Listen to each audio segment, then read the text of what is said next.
Hey everyone, welcome back. So in this lecture, we're going to be tackling how to take our understandings of correlation that you've built theoretically with Professor Mario's lectures, and we're going to take that and translate that into implementing correlation with R. So we know that with correlation, we're looking at interval ratio variables specifically, and our hypotheses are directional, right? So we can say there's an increase or decrease in our output based on our input. So the logic is that as our X increases by 1 unit, what's happening to our Y, or what values of X correlate with what values of Y, or how are they related? And this logic we're going to end up using in regression as well when we move forward. But we're seeing particularly how certain values of X correlate with certain values of Y.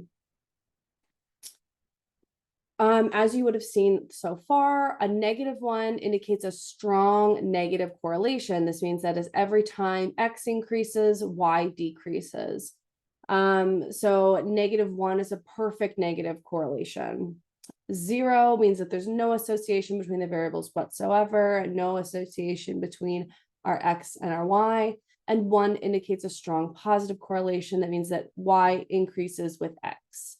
And so 1 is a perfect positive correlation. So remember, the scale from correlation goes from -1 to 1. And we're still going to be using p-values and all of that stuff to make our interpretations. And we can also start to look at scatter plots to get a kind of visualization of what's happening.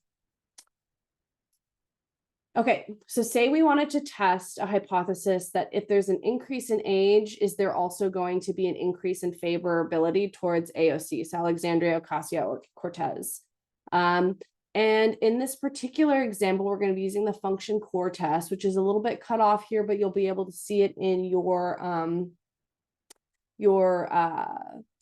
supplemental RMD file that you guys will get along with this module. But in the core test function, we're going to select our independent and our dependent variable, and we're going to run a correlation test between them. The method's going to be Pearson in this case. You'll see that when you get the code. And that's important because there are different kinds of correlation, and we're going to be looking specifically at Pearson correlation coefficients.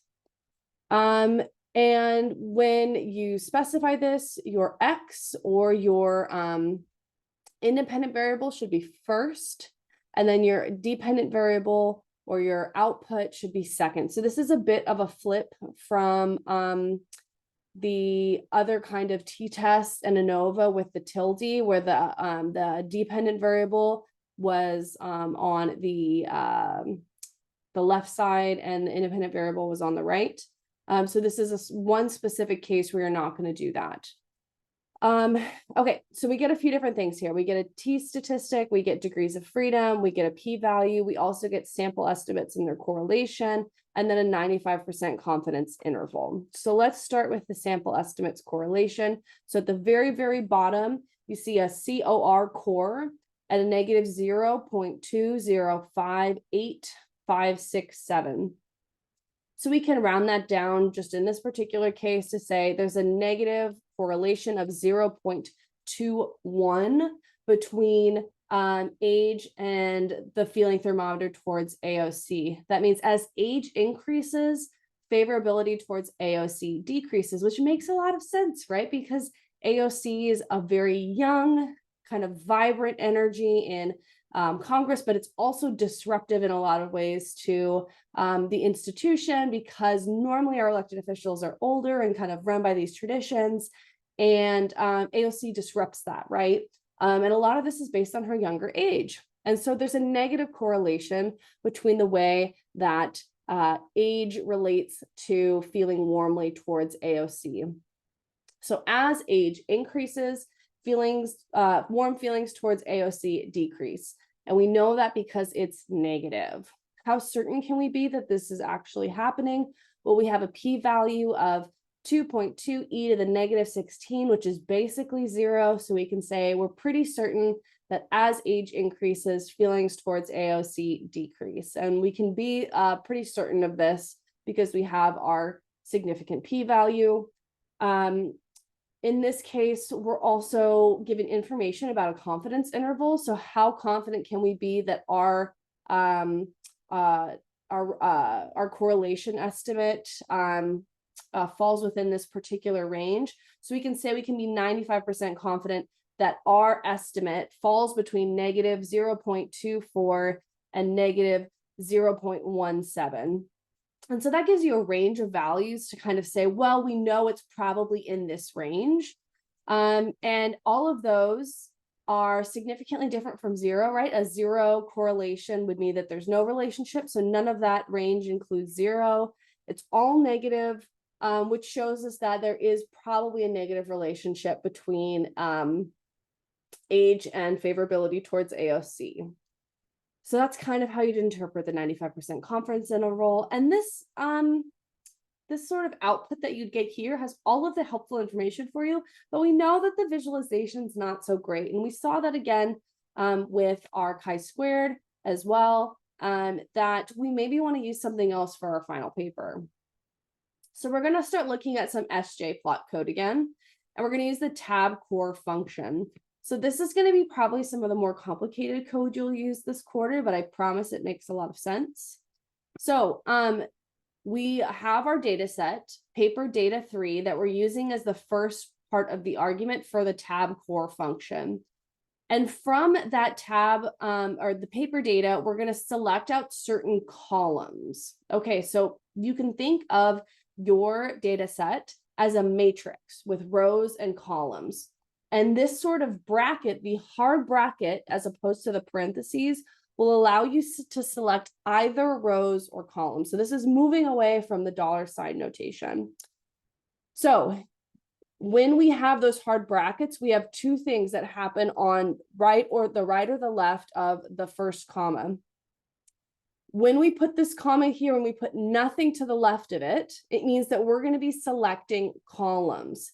If we were to flip that and the comma were to be on the right without anything behind it, that would mean that we're selecting rows. But because we want certain variables, we're selecting commas. So we're going to do paper data, a hard bracket, a comma, and then we're going to use that concatenate function, that C function, to select the variables we care about. And you guys are going to get all this code. Really, what you're going to be doing is copying and pasting the variables that you care about here. But you're able to actually select out through matrix code what variables you care about. So in this case, from the paper data, we're using the hard brackets and that first kind of comma to select out variables, dem age and therm AOC. And in your code, I'll give you something like this with a few extra variables like ideology and how much somebody uses Twitter. And you'll be able to look at the correlations between all of these groups. So let's start kind of looking at this beautiful table that we get below. So our independent variable of interest is age, and we want to see how that relates to all of these other things. So let's start with dem age. So we know from the last one that there's a negative relationship of 0.206, and that's really close to our variable here, right? It's just rounded 0.206.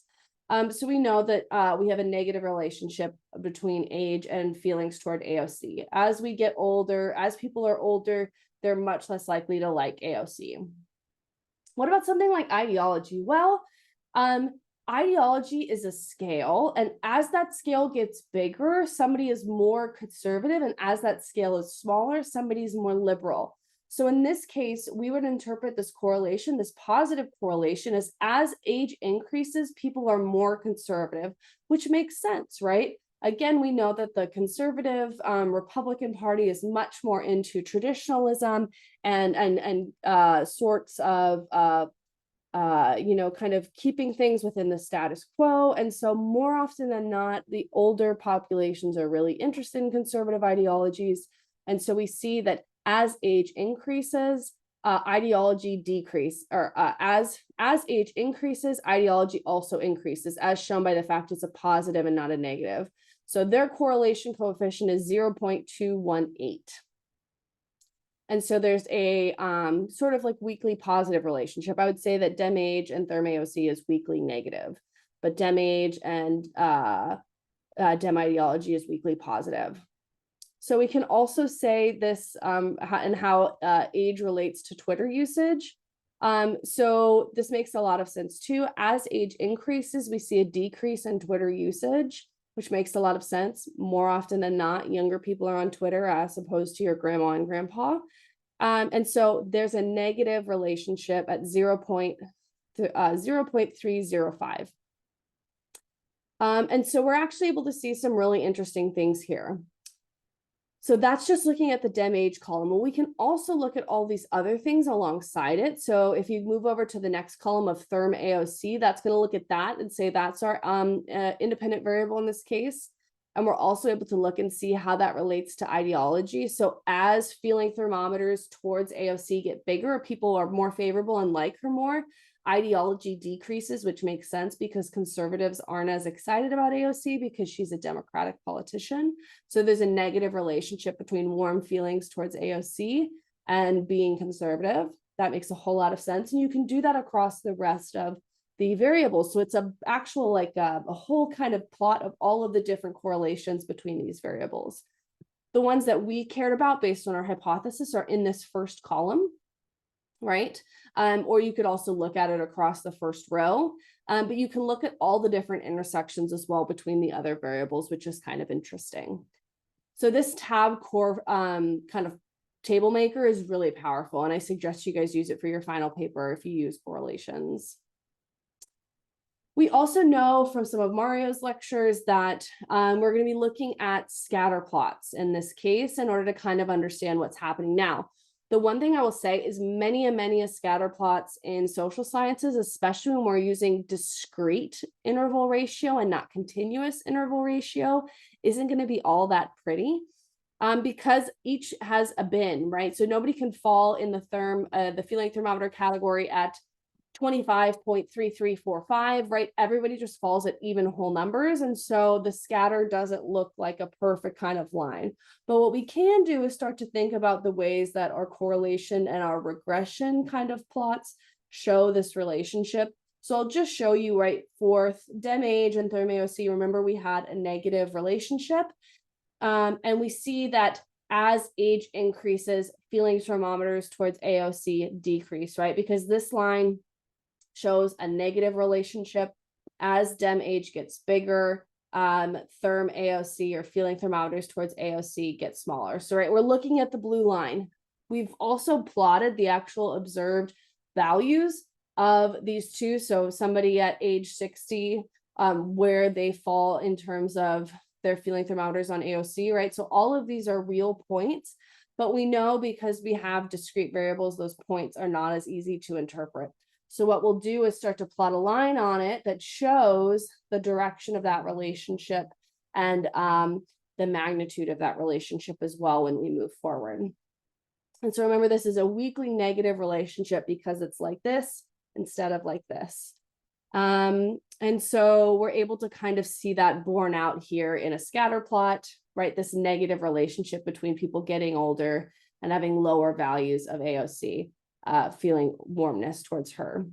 And you can plot that out with your hands kind of in your head, right? At somebody at age 30, if you look at where that age 30 hits on the line on the x-axis, their feeling thermometer, their warmness is closer to like, we'll say that that's like 40.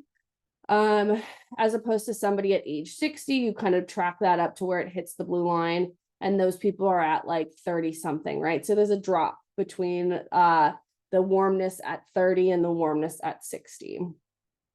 What does this look like for one other one that we had? Well, we know that there was a positive relationship between age and ideology. So as age increased, ideology also increased. What does that look like on the scatter plot? Well, remember we have bins, right? Everybody can only be whole values of a certain ideology 1 through 7. But we know that as age increases, ideology or conservatism also increases, right? So somebody at age 30 most likely has an ideology score of something like, it's going to put you in a bin that's not a whole bin, but the best guess that we can get is somebody's going to be like 3.5. And then that increases. Somebody at age 60 is over 4, right? When you go to age 60, you track where it hits that blue line, and that's going to be like 4.1 maybe, right? So there's an increase between age 30 and age 60 in terms of how ideologically conservative they are, how far they go up that scale. So correlations, remember, interval ratio variables, it's directional. We can use either continuous or discrete, but remember when we're using discrete, the plots, that scatter plot doesn't look as pretty, but you can also track what that looks like in terms of correlations or regressions when we start to move into looking at that line. That's a kind of teaser into the next module. We're trying to see how certain values of X correlates with certain values of Y, and we have either negative or positive. We go from -1 to +1 in terms of how strongly negative or positive that relationship is. We're using either the core test function or tabcore is going to be my recommended plotting function, particularly for your paper, because it just gives you a lot more information. So moving forward, we'll talk a little bit about more about why it's helpful to look at these things in the context of regression, right? When we start to look at how that line translates to specific interpretations on that scatter plot, and teaching you more about how to visualize your results for your final paper. One thing to note about that final paper, I'll probably reduce the size of it as of right now. So just keep an eye out for that. I'll probably drop the page numbers and make it a little bit more palatable. I also likely will allow you to drop your lowest grade for your homework assignments. So there are a few things coming down the pipe. If you're a little bit concerned about where your grade is standing, I want to make sure that everybody feels like they got a fair shot at this. So keep me posted on Discord if you're having any issues with this code, but we are getting towards the end of the semester and you guys are doing well. So just keep up the good work and I'll keep you posted with changes to the syllabus.